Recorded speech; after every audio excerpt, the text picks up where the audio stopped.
সম্মানিত দিরাইশাল্লাবাসী, আশা করি যে যেখানেই আছেন ভালো আছেন, সুস্থ আছেন।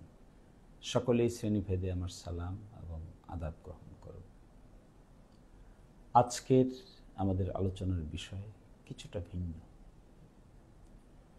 দিরাইশাল্লাহ যদিও বাংলাদেশের থেকে বিচ্ছিন্ন কোনো জায়গা নয়, তবু দিরাইশাল্লায় আমাদের সম্প্রীতি, আমাদের পারস্পরিক বোঝাপড়া, আলাপ আলোচনা, চলাফেরা অন্য জায়গাগুলোর চাইতে একটু ভিন্ন। এক সময় বলা হতো, যদি রাজনীতি শিখতে চাও তাহলে দিরাইশাল্লাহ চলে যাও। এখানকার যে দলেই করে না কেন, যে দলের সাথেই সম্পৃক্ত থাকে না কেন, পরস্পরের মাঝে আছে হৃদ্যতা, ভালোবাসা এবং সম্মানবোধ।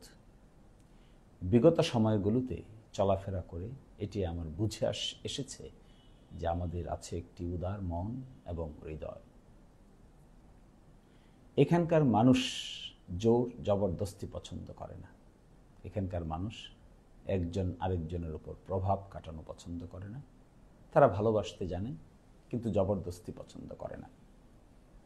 তারা কখনো জবরদস্তি মেনে নিতে রাজি নয়, কারো চাপিয়ে দেয়া মতামত মেনে নিতেও রাজি নয়, কিন্তু স্বাধীনভাবে চিন্তা করতে তারা অভ্যস্ত। ফলে কিছু কিছু খবর আমার কাছে আসে যে বিভিন্ন এলাকায়, বিভিন্ন ইউনিয়নে, বিভিন্ন গ্রামে কোথাও কোথাও শ্বাসরুদ্ধকর পরিবেশ তৈরি করার চেষ্টা করা হয় কিংবা পরিবেশ তৈরি করা হয়। এটি খুবই দুঃখজনক। আমি সুনির্দিষ্টভাবে কোনো ব্যক্তি কিংবা কোনো গোষ্ঠীর নাম বলছি না, কিন্তু কিছু কিছু বিষয় এসেছে আমাদের কাছে। সংশ্লিষ্ট প্রশাসনও এই ব্যাপারটি খেয়াল রাখবেন বলে আমি বিশ্বাস করি। দেখুন, নির্বাচন এবং নির্বাচনী প্রচারণা যে যার মতো করবে, যেখানে ইচ্ছা সেখানে যাবে, যাকে ইচ্ছা তার সঙ্গে কথা বলবে, আলোচনা করবে, মানুষ ঠিক করবে কাকে সে অ্যাকসেপ্ট করবে, কাকে সে অ্যাকসেপ্ট করবে না। এখানে জোর জবরদস্তির কিছু নাই, প্রভাব খাটানোর কিছু নাই, বিভিন্ন রাজনৈতিক দলের পদে অধিষ্ঠিত হয়ে ভয় ভীতি দেখানোর কিছু নাই। ফ্রি। এখানে মাইনরিটি কমিউনিটির উপরও প্রভাব কাটানোর কিছু নাই, মেজরিটি কমিউনিটির উপরও প্রভাব কাটানোর কিছু নাই। সকলেই ফ্রি মানুষ, স্বাধীন মানুষ। পারলে উপকার করি আমরা, না পারলে অপকার করি না। কিন্তু মানুষের মাঝে টেনশন ক্রিয়েট করা, ভয় ভীতি প্রদর্শন করা কিংবা ইনডাইরেক্ট চাপ তৈরি করা, আমি মনে করি এটা ভুল পথ। আমার নির্বাচনী প্রচারণার কিংবা আমার সাপোর্টার কেউ যদি এই কাজ করে, আমি কোনো দিন টলারেট করব না। আমি অন্যদেরকেও আহ্বান জানাবো, আপনাদের ছত্রচ্ছায়ায় যে বা যারা আছেন তাদের কেউই যদি এই ধরনের পদক্ষেপ নেন, তাহলে সেটাকেও যেন আপনারা টলারেট না করেন। ক্লোজলি খেয়াল করেন কেউ এই ধরনের কোনো প্রভাব প্রতিপত্তি তৈরি করার চেষ্টা করছেন কিনা। নিয়ম আইন বিধির বাইরে গিয়ে অযথা স্নায়বিক কিংবা মানসিক চাপ তৈরি করতে চান কিনা, এগুলো আপনারা খেয়াল করবেন।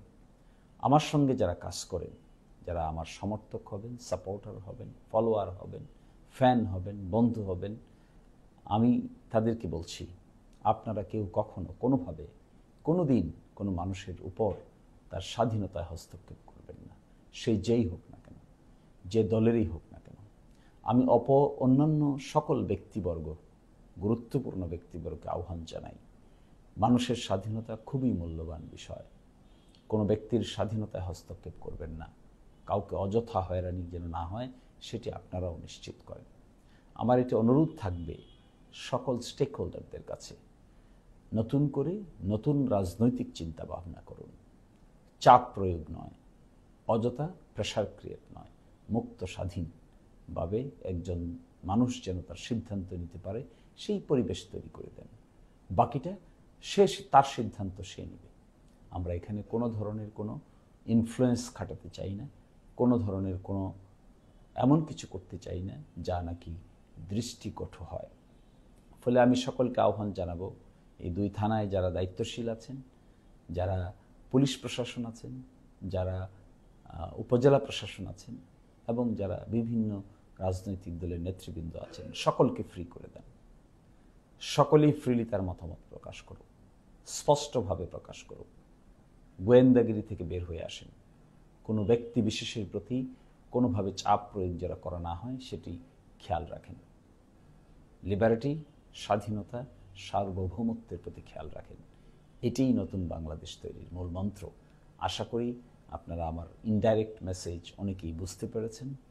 আমি নিজেও অত্যন্ত মানসিকভাবে অস্থিরতায় ভুগি যদি আমার দ্বারা কেউ কখনো তার স্বাধীনতা খর্ব হয়, কিংবা তার ব্যক্তি স্বাতন্ত্র্য বোধ খর্ব হয়, কিংবা তার মতামত প্রকাশ করার পরিবেশ নষ্ট হয়। এটিকে আমি ব্যক্তিগতভাবে কখনো কোনো দিন প্রশ্রয় দেওয়ার পক্ষে নই। অন্যদেরও তা করা উচিত না। হ্যাঁ, একসাথে চলেন, করেন, ক্রিয়েটিভ কাজ করেন, ভালো কাজ করেন, সুন্দর কাজ করেন, উত্তম কাজ করেন, কিন্তু তাই বলে কোনো ব্যক্তি বিশেষের উপরে কোনো মানসিক প্রেশার ক্রিয়েট কেউ করার চেষ্টা করবেন না। যেখানেই থাকুন না কেন, যে অবস্থায় থাকুন না কেন, যত বড় দলীয় পদই আমার আপনার থাকুক না কেন, আমরা কেউই কোনো ব্যক্তি বিশেষের উপরে মানসিক স্নায়বিক চাপ তৈরি করার চেষ্টা করব না। যদি আমরা কেউ করি তাহলে আমি এক্সপেক্ট করব আইনশৃঙ্খলা বাহিনী এবং উপজেলা প্রশাসন এই ব্যাপারে কার্যকর ব্যবস্থা নেবেন। নির্বাচন সামনে আসছে, কাছাকাছি নির্বাচন আসতেছে, দেখা যাবে আইনশৃঙ্খলা বাহিনী কী ধরনের বোল্ড পদক্ষেপ নিতে পারে। তার উপরে নির্ভর করবে স্বচ্ছতা এবং জবাবদিহিতা। প্রভাব প্রতিপত্তি নয়, বন্ধু হিসেবে আবির্ভাব হন। দেখবেন রাজনীতি অত্যন্ত মধুর এবং মজার। আর প্রভাব প্রতিপত্তি যদি খাটাতে চান তাহলে প্রভাব প্রতিপত্তি যেদিন থাকবে না সেদিন কিন্তু সত্যিকার অর্থেই একাকী হয়ে যাবেন, পাশে কাউকে পাবেন না। সকলেই ভালো থাকুন।